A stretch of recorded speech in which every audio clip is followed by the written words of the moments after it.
So after meeting this guy, I went on with my life and my regular routine, but things had definitely changed. Nothing was the same after meeting this guy. Nothing was. There was before meeting him, and there was after meeting him, but things were definitely not the same. After him.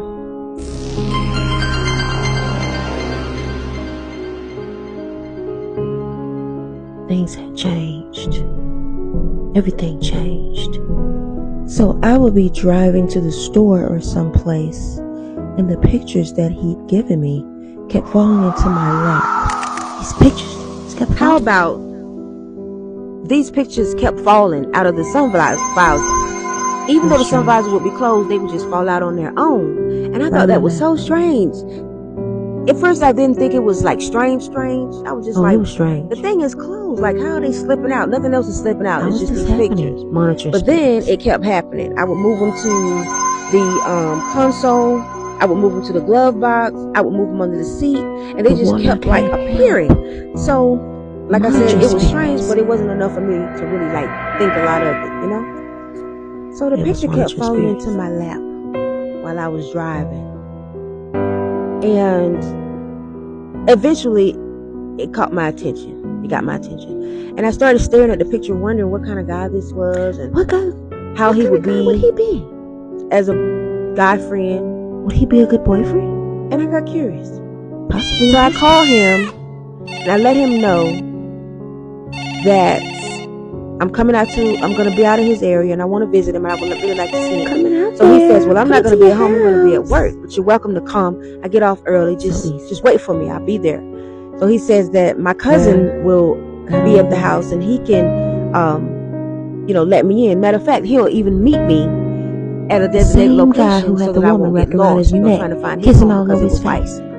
Back, it's a gated community. You had to have the code and, all of this. And he said, it might be difficult for me to find his home exactly. So he would get his cousin to meet me. So his cousin winds up meeting me at the McDonald's down the road. And, I sat there for a few minutes. His cousin finally drives up. And, he didn't get out like I thought he might get out. And, introduce himself, but that didn't happen. He just pulls in his little car, wrapped around his neck, waves at me and and from his driver's side, he says, "Are you Sean?" Yeah. He says, "Okay, follow me." And it was just like that. So, and I'm like, that's not really an introduction. It doesn't really make me feel at ease. That was a bad sign. But I've always been an adventurous spirit, y'all. Don't come into my comments. I've never been fearful. I've always been one to. I've always been fearless. Adventurous. I've never been afraid. There's some more things I gotta tell y'all. I've never been one of those fearless women. Never been fearful. I've always known that I would be okay. It's a story that goes with that too, but God has always been with me. So anyway, thank you, God.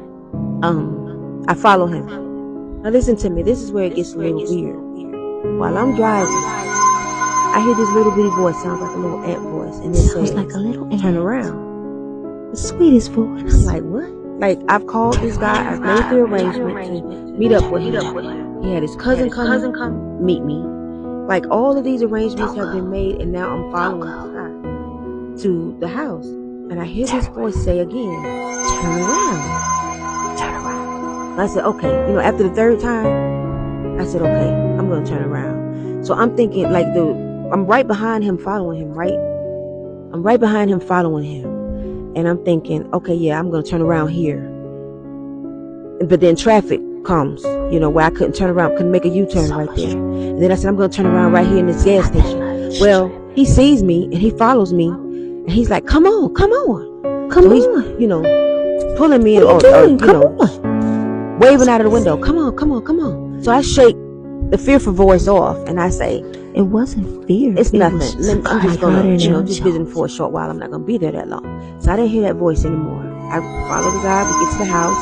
Like you said, it's a gated community. To get through the gate, you had to know a code. It's our choice. And it's a lovely neighborhood. It's nice. The police lived out there. A lot of nice vehicles. There were no kids in the streets.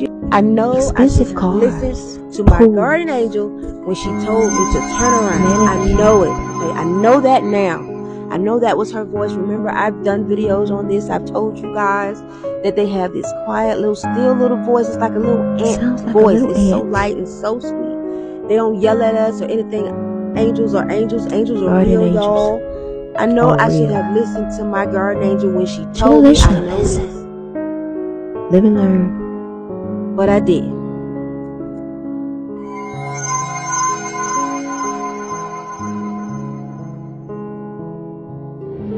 And there was no trash on the ground. There was nothing to say that this wasn't a really upscale neighborhood. It was really, really nice. Like I said, the authority lived out there. I saw his car in the yard. Lived out there. You know, they had expensive pools. cars. You know, everything. It was gated. The homes were huge. They were nice. It was really a nice neighborhood. Landscaping. So, like, follow the guide and everything. And we get to this big house, and I said, "Oh wow, you know, this is nice." We pull up to the yard. He has a 2-car garage. Huge house. We pull in the driveway. Immaculate. And the cousin parks the car. Landscaping was. And then he says, "You're welcome to get out and wait for him inside if you want to. He'll be home from work soon. He'll be off from work soon." That's what he said. Not knowing the cousin, I opted out of that. I said, "No, I'm going to wait right here in my car." So I sat there, played the music, and I waited. Time went on, and it wasn't too much longer after we pulled in that it was time for the cousin to go pick him up from work. So he says, "Come on, we're going to go pick him up now from his job. Or you want to follow me?" Or something like that, he says. No thanks. So again, I opted out of that. No thank you. No he goes to pick him up, brings him from work. We meet up right there at the house. And it wasn't long after that. It was like 15 minutes. It wasn't long at all. Now the adventure begins.